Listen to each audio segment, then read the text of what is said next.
तो कहानी की शुरुआत होती है एक बरसाती रात से, जहाँ पर हम एक आदमी को प्लास्टिक ग्लव्स और प्लास्टिक सूट पहनते हुए देखते हैं।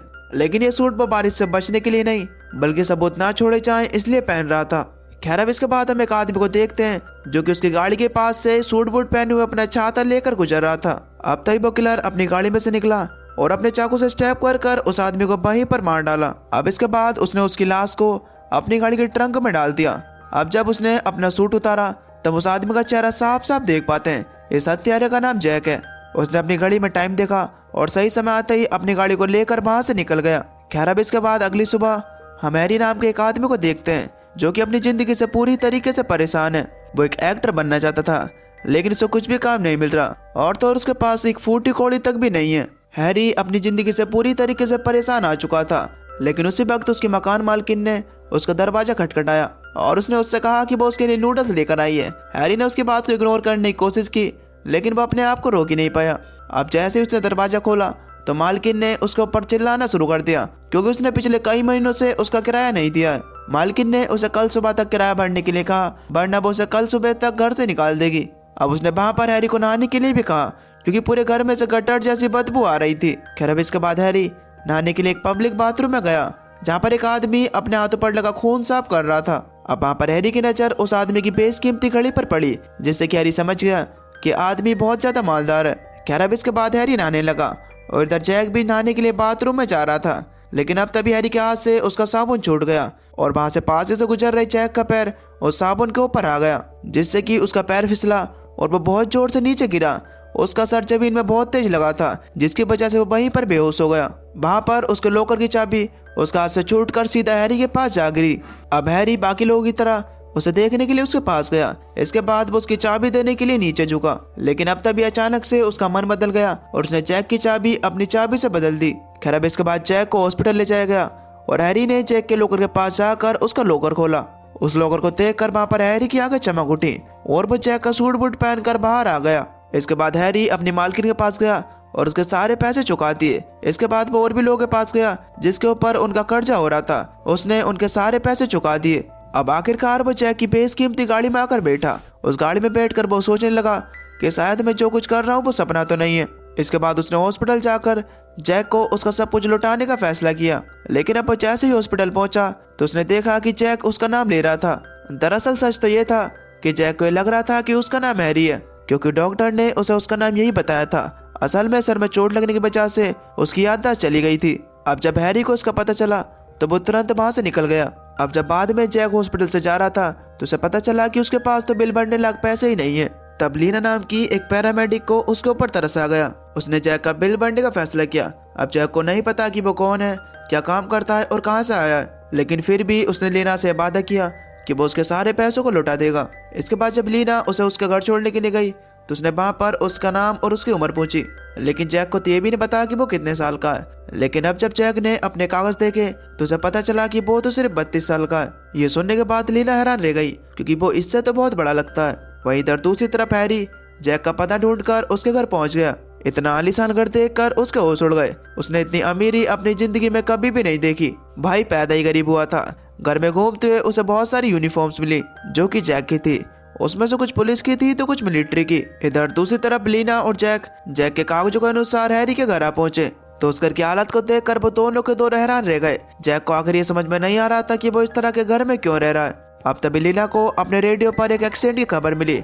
इसके बाद वो वहां से जाने लगी। जैक उसके पैसों को लौटाना चाहता था, लेकिन लीना उससे कहती कि वो उसके पैसों को बाद में लौटा दे। इधर दूसरी तरफ हैरी उस आलीशान घर में मजे से आराम कर रहा था। अब उसने वहां पर टीवी ऑन किया, लेकिन अब जब वहां पर उसने जो देखा उसके होश उड़ गए। उस टीवी में टीवी चैनल्स की जगह पड़ोस की एक लड़की का लाइव वीडियो चल रहा था जिसमें वो योगा कर रही थी। इधर दूसरी तरफ जैक अपने बारे में जानने के लिए और ज्यादा कोशिश कर रहा था।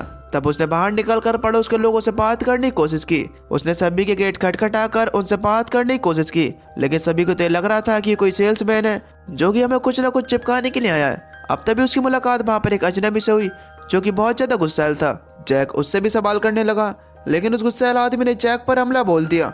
अब तभी जैक का हाथ पैर अचानक से चलने लगे और उसने खुद का बचाव किया। उसे ये समझ में नहीं आ रहा था कि उसने कैसे किया। खैर अब जब थोड़ी देर बाद लीना दोबारा से जैक को देखने के लिए आई तो उसने देखा कि जैक तो जमीन पर पड़ा हुआ खांस रहा है। असल में वो सिगरेट पीने की कोशिश कर रहा था, लेकिन उसे काफी ज्यादा दिक्कत हो रही थी। तब लीना उससे कहती कि भाई नहीं पी जा रही तो मत पीना। तब जैक ने उसे बताया कि घर में बहुत सारी सिगरेट्स मिली थी, तो सोचा कि शायद मैं सिगरेट्स पीता हूँगा। खैर अब जब लीना ने जैक के साथ थोड़ा सा वक्त बिताया तो उसे पता चला कि जैक चाकू चलाने में बहुत अच्छा है, इसीलिए वो जैक को अपने साथ अपनी आंटी के रेस्टोरेंट में ले गई। वैसे तो वो अपने रेस्टोरेंट पर किसी को भी काम पर नहीं रखना चाहती थी, लेकिन लीना के ज्यादा कहने पर वो राजी हो गई। लेकिन उनकी दो शर्तें थी, पहली ये कि जैक प्यार से बात करेगा और दूसरी ये कि जैक हमेशा मुस्कुराएगा। इधर दूसरी तरफ जैक के घर में हैरी अभी भी छानबीन कर रहा था। जैक को वहाँ पर इधर उधर बहुत सारे पैसे भी मिले और साथ ही में एक से एक ब्रांडेड दारू और ऊपर से बहुत सारे आलीशान चाकू का कलेक्शन, और उस घर में बहुत सारे नकली आई कार्ड और बहुत सारे नकली पासपोर्ट भी थे। इसके बाद उसने वहाँ पर एक बोर्ड देखा जिस बोर्ड पर उस पड़ोस वाली लड़की उंजू की बहुत सारी जानकारी थी। अब तभी वहाँ पर रखे पुलिस वाले रेडियो पर थोड़ा शोर हुआ तो हैरी ने अंदाजा लगाया कि शायद ये पुलिस वाला होगा। जरूर उंजू भी किसी केस की गवाह होगी और शायद जैक पर ही इसकी सारी रिस्पॉन्सिबिलिटी होगी। अब हैरी ने उस बिल्डिंग में उंजू का घर ढूंढने की कोशिश की और वो बिल्डिंग में बहुत सारे लोगों से मिला, लेकिन उसे उंजू का रूम नहीं मिल रहा था। अब थक हार कर वो अपने घर में आकर बैठ जाता है। अब तभी वहाँ पर उसकी नजर टीवी पर उंजू पर पड़ी। उसने देखा कि उंजू किसी चीज की प्रैक्टिस कर रही है। उसने वहाँ पर सर पे चोट लगने जैसा नीचे गिरने का नाटक किया। वो वहाँ पर बार बार इसी चीज की प्रैक्टिस कर रही थी। हैरी सोचने लगता है कि क्या पागलपन कर रही है। अब वहाँ पर हैरी अपना थोड़ा सा दिमाग लगाता है और उसे लगता है कि आवाज ऊपर से आ रही है, तो शायद उंजू वहीं पर रहती होगी। अब कुछ देर बाद हैरी ने उसके घर पर जाकर वहाँ पर उसका दरवाजा खटखटाया। अब जब उंजू ने दरवाजा खोला तो हैरी ने उसे बताया कि वो उसका नया पड़ोसी है। हैरी वहाँ पर उससे दोस्ती करने की कोशिश करता है, लेकिन उंजू को तो उसके अंदर कोई भी इंटरेस्ट नहीं है और वो अपने दरवाजे को बंद कर देती है। इधर दूसरी तरफ हम रेस्टोरेंट में जैक को देखते हैं जो कि अपना मन लगाकर काम कर रहा था और वो चाकू चलाने वाले अपने टैलेंट की मदद से काफी अच्छा से बन चुका था। और तो और उसके द्वारा बनाई गई नई नई डिशेज की वजह से उसके रेस्टोरेंट में भीड़ लगने लगी। अब कुछ दिनों बाद लीना जैक के पास आई। उसने जैक को बताया कि 25 तारीख को तुम्हें तुम्हारी तनख्वाह मिलने वाली है। तब जैक ने दीवार पर लगा कैलेंडर देखा। लीना ने उसे बताया कि ये पिछले महीने का कैलेंडर है। कह बाद में लीना के जाने के बाद जैक ने कैलेंडर का पन्ना पलटा। तब उसे पता चला कि कल उसे कहीं पर जाना है। अब जब उस जगह पर पहुंचा तो उसे पता चला कि एक आदमी लोगों का नाम लेकर उन्हें गाड़ी में बैठा रहा है। जैक ने उस आदमी से जाकर पूछा कि वो सब लोग कहाँ पर जा रहा है। असल में वो सभी लोग एक्टर हैं जो कि अपने सेट पर जा रहा है। अब क्योंकि जैक हैंडी की जिंदगी जी रहा था, इसकी वजह से वो अपना नाम हेनरी बताकर उन सभी के साथ काम पर चला जाता है, लेकिन सेट पर जाकर उससे पूरा दिन बहुत सारी गलतियां हुई। वहीं इधर दूसरी तरफ हम हैरी को देखते हैं जो कि उंजू की रक्षा के लिए उसका पीछा कर रहा था। उंजू अपनी माँ से मिलने के लिए हॉस्पिटल में गई और उसने अपनी माँ को बताया कि वो जल्द ही एक ट्रिप पर जाने वाली है। अब जब वो वापस हॉल में आई तो अचानक से वो वहाँ पर किसी को देख कर घबरा गई और वो पीछे की ओर आने लगी। हैरी ने जब उस तरफ देखा तो उसकी नजर वहाँ पर एक आदमी पर पड़ी जो कि उंजू का पीछा कर रहा था। उसे याद आया कि इस आदमी को तो उसने जैक के बोर्ड पर देखा था। अब वो उंजू को उस आदमी की नजरों से बचाकर पार्किंग एरिया में ले आया था। इधर दूसरी तरफ शूट खत्म होने के बाद जैक को उसके काम के पैसे मिले। तब वहाँ पर उसे अपने नाम के आगे अपने पिता का नाम भी पता चला। उसके पिता एक नाई थे और वो उनसे मिलने के लिए उनकी दुकान पर पहुंचा।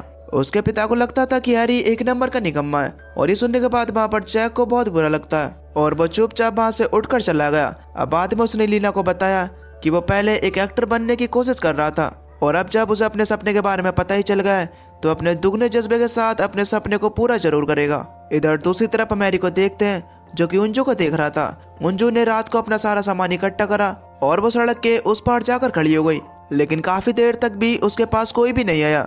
अब उसने घर पे जाकर चेक किया कि कहीं वो गलत तारीख को तो नहीं जा रही है और उसने हिसाब लगाया कि शायद उसे अगले थर्सडे जाना होगा।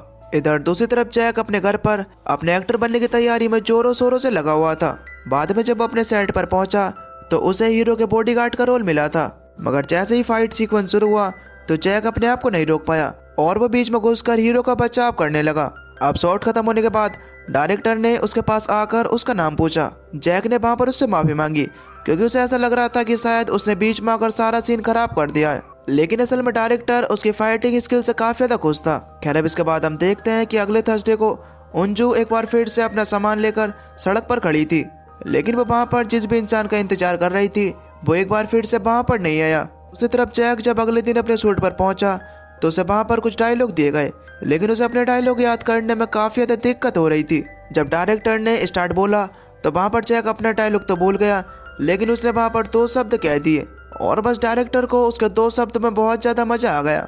अब इसके बाद उसका फाइटिंग सीन हुआ और उसने अपनी स्किल से सबको हैरान कर दिया। अब जल्दी उसका टीवी शो टीवी पर भी आया और रेस्टोरेंट में आने वाले सभी ग्राहकों ने उसे पहचान लिया। अब तो लोग रेस्टोरेंट में आकर उसके साथ फोटो भी खिंचवाने लगे थे। अब धीरे धीरे टाइम बीत रहा था और हैरी उंजू के पास जाकर उसका विश्वास जीतने की कोशिश कर रहा था। अब जल्दी वो दोनों काफी ज्यादा करीब आ गए और एक दूसरे को चाहने लगे। खैर अब उस रात जैक के घर में जैक का फोन बचा तो वहाँ पर उसे हैरी ने उठा लिया। कॉल करने वाले इंसान ने उसे जल्द से जल्द उससे मिलने के लिए बुलाया।